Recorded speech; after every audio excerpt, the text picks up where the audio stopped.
વરસાદ આવ્યો ને એમાં ડબલા મૂક્યા.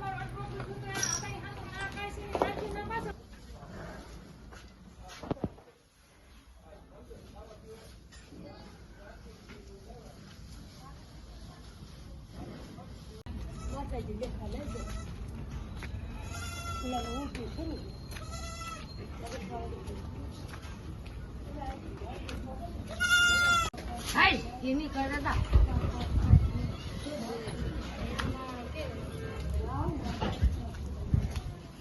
ઓલા માજીને વાગેલું તો તમ તારે એમને હારવાર ઉતારો. આ બધું માથે માથે કે બધે ઉતારી લો ઘરમાં બધું કૂતરા તોલે રહ્યા છે.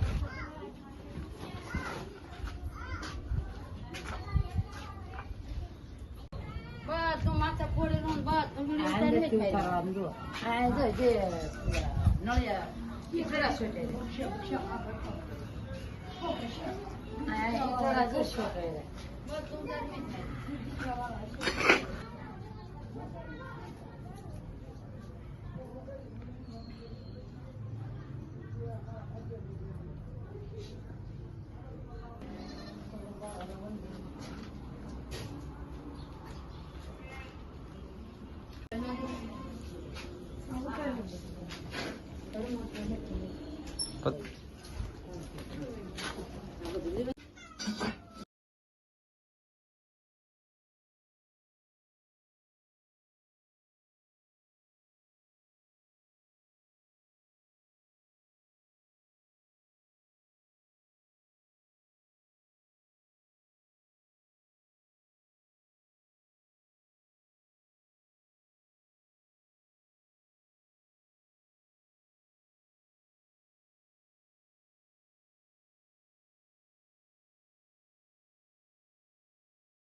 મારું નામ રમેશભાઈ ભાવસિંહભાઈ પરમાર છે.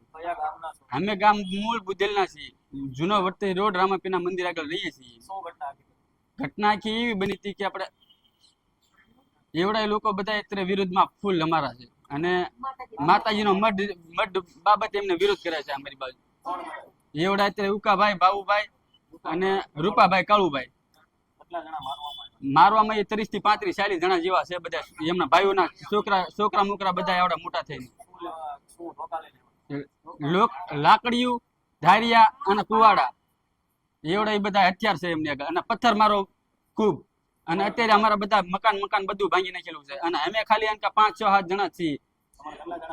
અમારા 4 જણાને વાગેલું છે અત્યારે. એમના ભોળાભાઈ લખુભાઈ, પછી સુરેશભાઈ ભૂપતભાઈ, હંસાબેન ભૂપતભાઈ અને સાહિરભાઈ ભૂપતભાઈ, આ 4 જણાને અત્યારે મારેલું ઘાયલ કરેલા છે. આખું કારણ તો જે આપણા માતાજીનો મઢ છે એ માતાજીના મઢ હાટું તે આખી કારણ છે. એને તે એમ કહે છે કે આ પ્લોટ અમારો છે કાયદેસરનો અને અમને તમે આપી દો એમ. તો અમે એમને એવું કીધેલું, અમે સરપંચ આગળ ગયેલા કે સરપંચ સાહેબ જો આ પ્લોટ ને અત્યારે તમે અમને લિસ્ટ ભરી દઈએ ને અમે અમારા જો આપણે નામ અમને જોઈ દો, જો આપણે એમના નામનો નીકળે કોઈ કે પછી બાબાના નામનો નીકળે તો આપણે એમને જે અહીંયા કઈ થાય કાર્યવાહી એ અમે એમને કરી દઈશું. એવો ફોન કરાવેલો અમે. એ પ્લોટ અત્યારે માતાજીનો મઢ છે અંદર પ્લોટમાં. આ એ લોકોને કબજો લેવો છે અત્યારે અમારી આગળથી અને જબરજસ્તી કરીને અમને દબાવે છે ફૂલ લાકડીના પાવરથી.